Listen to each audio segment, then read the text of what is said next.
Today marks 1 year since Prince Harry and Meghan Markle's split with the royal family became official.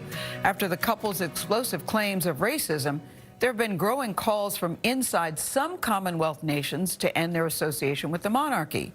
So now many are asking, what exactly is the Commonwealth?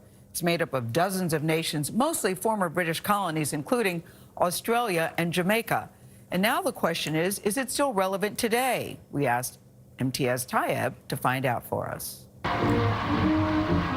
It was 1947, and Elizabeth, still a princess, made a now historic speech from South Africa. I declare before you all that my whole life, whether it be long or short, shall be devoted to your service and to the service of our great imperial family to which we all belong. The princess's declaration of devotion was, in part, to what's known as the Commonwealth of Nations, and has now come to define her nearly 70-year reign as queen. As we celebrate the friendship, spirit of unity, and achievements of the Commonwealth, we have an opportunity to reflect on a time like no other. This certainly is a time like no other for the royal family. The monarch's annual Commonwealth Day address was eclipsed by Harry and Meghan's explosive interview with Oprah, which aired just hours later in the U.S. There's several conversations. There's a conversation with you? With Harry.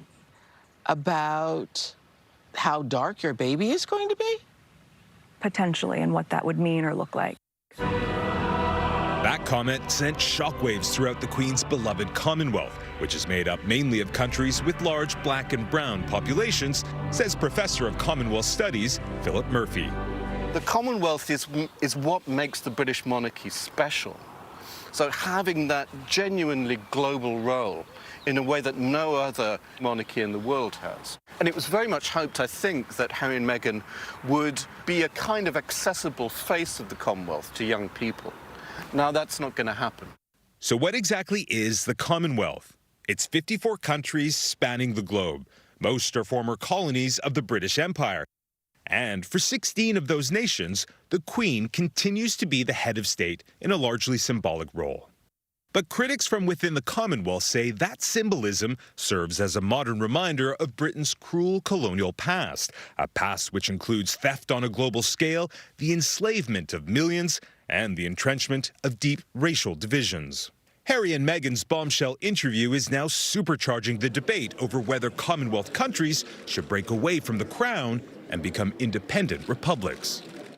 I think that there is a lot of courage in the fact that Meghan Markle was able to share her experiences. And Jagmeet Singh is the leader of one of Canada's main opposition parties, the New Democrats. If something is no longer benefiting us, it doesn't actually help people in their day-to-day lives. What is the point of having that association?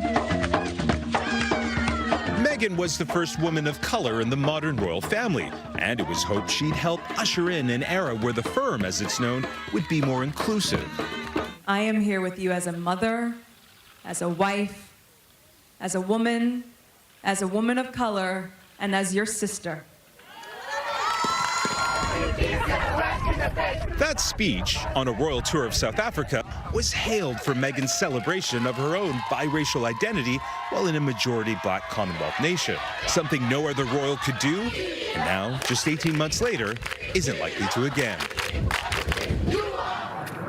We reached out to Buckingham Palace for comment on the calls from within some Commonwealth nations to sever ties to the crown, but was declined. The Queen, however, did respond to Harry and Meghan's revelations by releasing a statement saying the issues of race are concerning and will be addressed by the family privately.